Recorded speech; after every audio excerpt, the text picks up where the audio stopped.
Sanibonani babukeli bethu emakhaya nasemhlabeni wonke jikelele. Welcome back to your favorite channel. Uma usasemusha la ekhaya, please do not forget to subscribe, like, share and hit the notification bell for more educating videos. Namhlanje sizofunda i-confession esibhalelwe usisi emva kokuzithola esegula ngesifo esingajwayelekile. Usisi uguliswa ukuthi wantshontsha imali yomlungu ezitshela ukuthi uyaziholisa kanti usezilethela izinkinga empilweni yakhe. IBhayibheli liyasho ukuthi ukuthanda imali kuyisisusa sazo zonke izono. Donsa isitulo, hlala phansi, ungiphe indlebe ngoba indaba yanamhlanje izokuxwayisa. Asingeneni ngqo endabeni yethu yanamhlanje. Hello sis, angizukuveza igama lami. Ngibhalele kule show ngoba ngifuna usizo. Kunezinto umuntu angakwazi ukuzigcina ngaphakathi isikhathi eside, kodwa kufike isikhathi lapho umzimba nenhliziyo sekudinga ukuthi akhulume. Ngazifaka kule nkinga engikuyo ngenxa yomhobholo nakokungasuthiseki. Ungayihaleli into ongayisebenzelanga. Suthiseka ngaloko onakho. Okungesikho okwakho shiya. Ngifunde ngendlela ebuhlungu. Noma ungabona imali emgwaqeni ilahliwe, yishiye akuyona eyakho. Angithi awuyisebenzelanga. Mina ngifunde kanzima, sengifana nomuntu ongenazo izandla. Izandla zami azisasebenzi, angisenawo amandla ezandleni. Ngisho ukudla ngiyafunzwa njengengane encane. Ngiyageziswa, ngiyaqokiswa, ayikho into engizenzela yona ngezami izandla. Kumanje ngicele udadewethu ukuthi angibhalele ngoba mina angisakwazi nokubamba ipeni. Uma kukhona ohlakaniphile ozofunda indaba yami, asithathe lesi simo engikuso asenze isifundo. Angazitholi ewela emgodini wezingonyama njengami. Mina ngifunde ngendlela ebuhlungu, nina nizofunda ngesibonelo esiyimi. Ngo-2018 ngathola umsebenzi wasendlini emakhishini. Kwakuyi-stay in. Lowo msebenzi ngangiwutholelwe umfowethu. Mina ngikhulele eKZN. Into eyangenza ngasuka eMtuba umsebenzi engangiwutholelwe umfowethu osewandlula emhlabeni. Ubhuti wami wayesebenzela umama weNdiya emenzela umsebenzi wegardening. Kwathi uma kuvuleka isikhala umama owayesiza endlini esebuyele kubo, ubhuti wami wangicelela umsebenzi. Lowo kwakuwumsebenzi wami wokuqala. Angikaze ngisebenze omunye umsebenzi empilweni yami. Bengisebenza endlini enkulu kunazo zonke ecomplex. Umama engangimsebenzela wayengangiphathi kahle.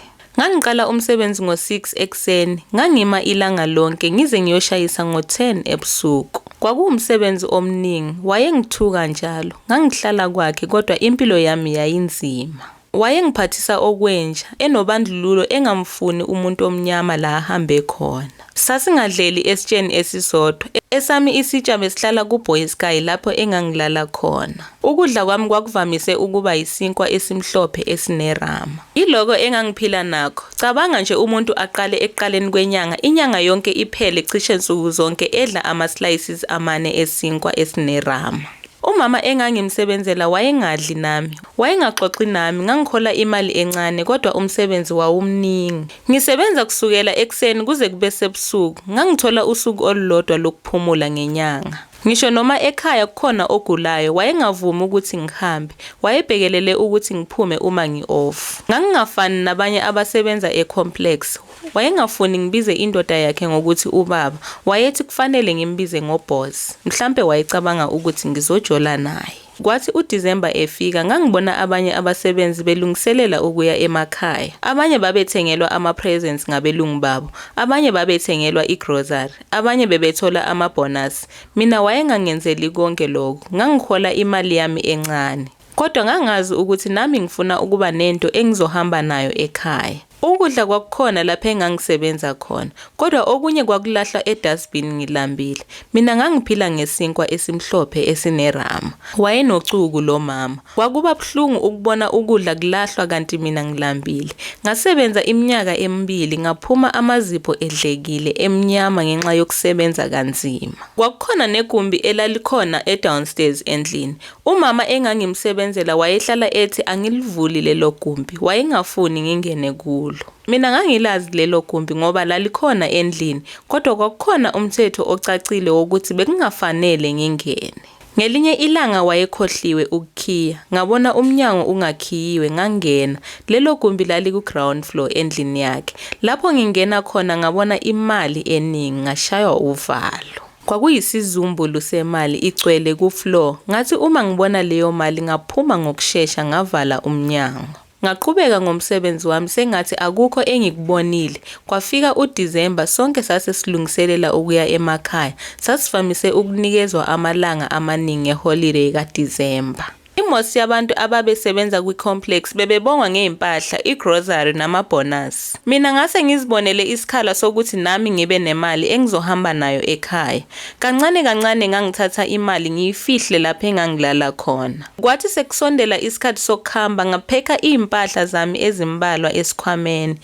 Isikhwama sami ngasigcwalisa ngemali ngavalelisa kahle. Ngavalelisa njengomuntu owayezobuya ngoJanuary. Umama engangimsebenzela akabonanga ukuthi ngithathe imali. Ngafika ekhaya nginesizumbulu semali. Abazali bami bathi uma bebona ukuthi nginemali angizange ngibatshele ukuthi imali ngangiyithathe kuphi. Ngangidla kamnandi ngoDisemba. Ngadonsa umuzi kababa nomama. Ngibabonga ngokungikhulisa. Ngangithenga izinto ezinhle engangizifunela zona. Leyo mali ngayisebenzisa nokwenza izinto engangifisa ukuzenza. Ngakwazi nokwelula nokulungisa umuzi kagogo wami.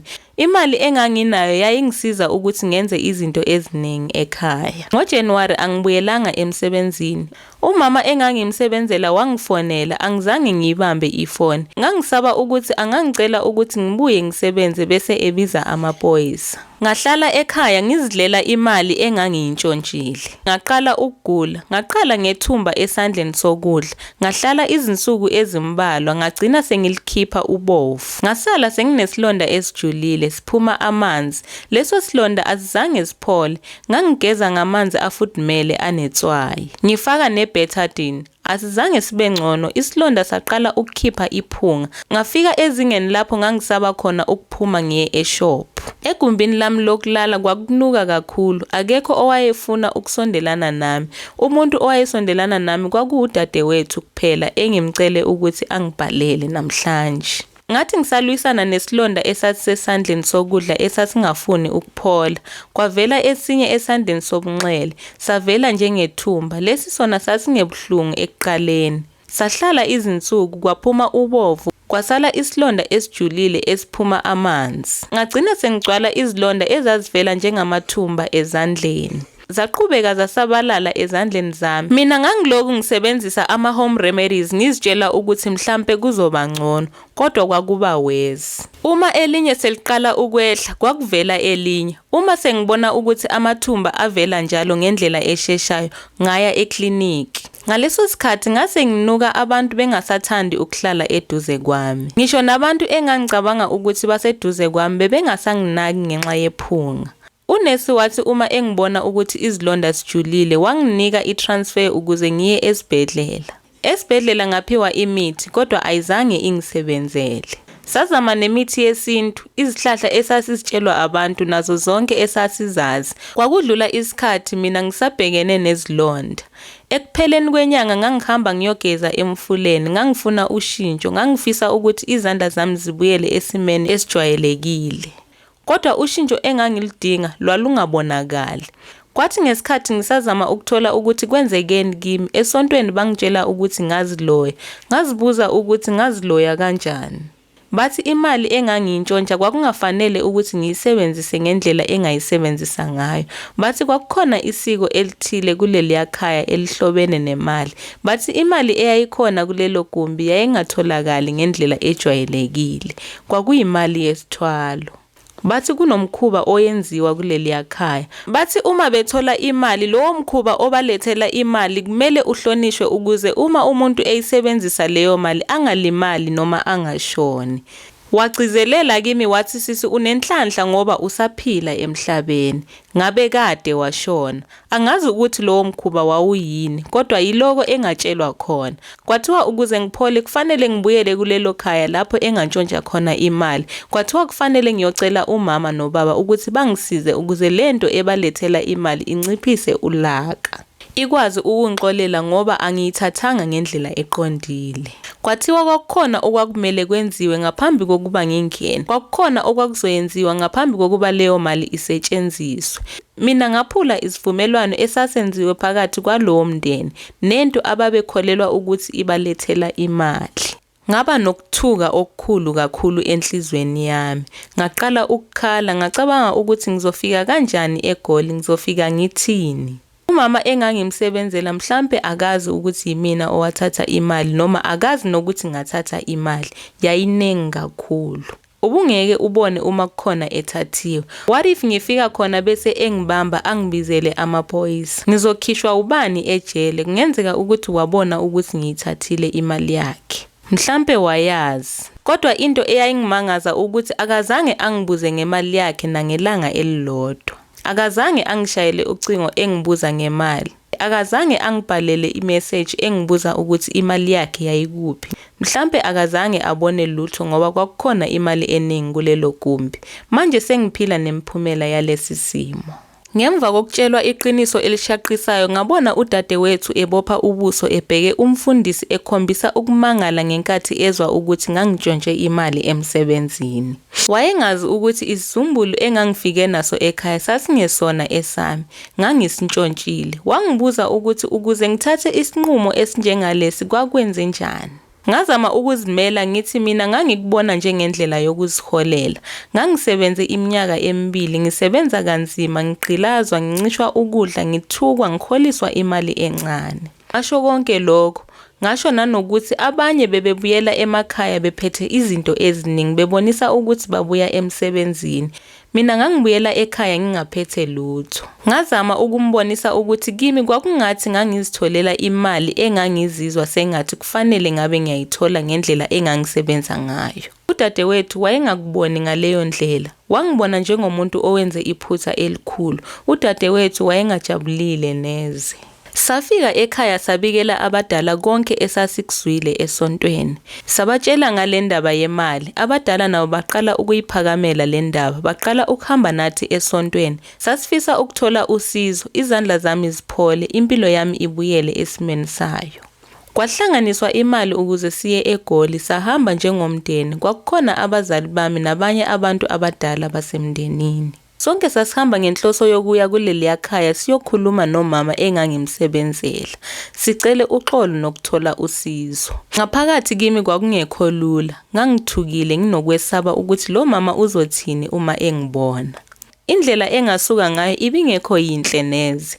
Uma sifika khona, umama engangimsebenzela wanqaba ukuthi isecurity lisivulele. Sama ngaphandle simncenga ukuthi asivulele. Sazama ukuchaza ukuthi asizile ngempi. Kodwa akazange afune ukusivulela. Sama ngaphandle kwegate isikhathi eside. Ilanga lalishisa, saphinde sacela ukuthi uma engakhululekile ukuthi singene ngaphakathi, aphume yena azokhuluma nathi ngaphandle.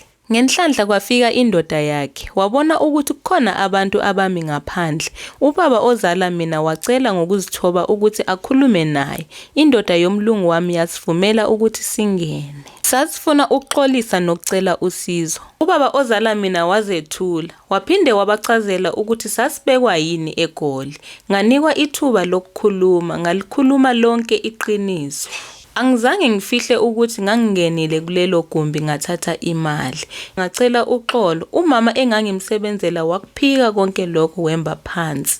Wathi yena akazi lutho ngaleyo ndaba. Sasizama ukukhuluma kodwa ingxoxo yayiqala ukushintsha. Kwakungasahambi ngendlela esasifisa ngayo. Umama engangimsebenzela wayesijikela, bathi ngeke basisize ngalutho ngoba konke engangikukhuluma babengakwazi.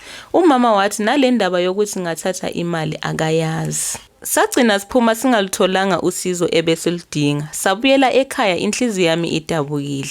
Abazali bami bekhathazekile emoyeni.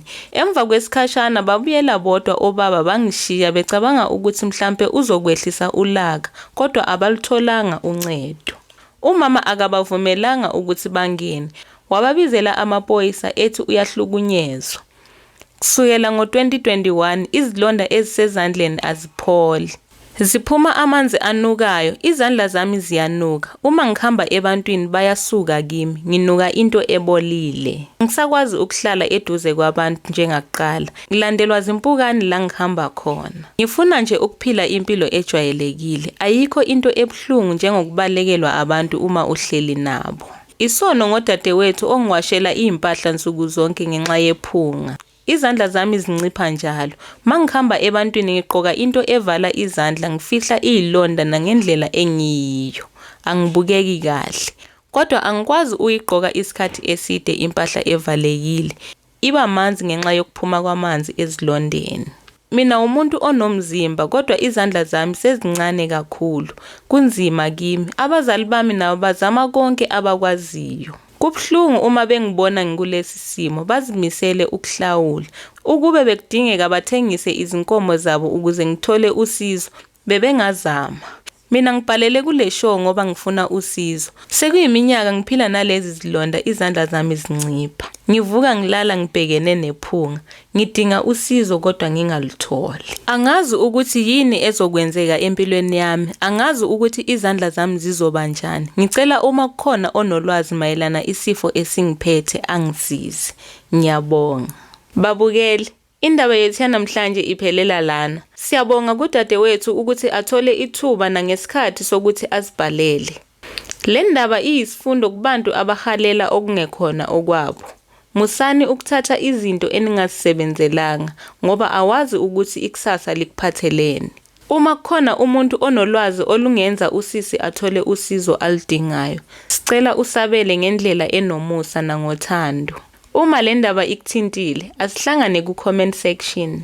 Please do not forget to subscribe, like, share and hit the notification bell for more educating videos. Siyabonga kakhulu ngokulalela. Onendlebe makezwe. Nginithanda isidudla.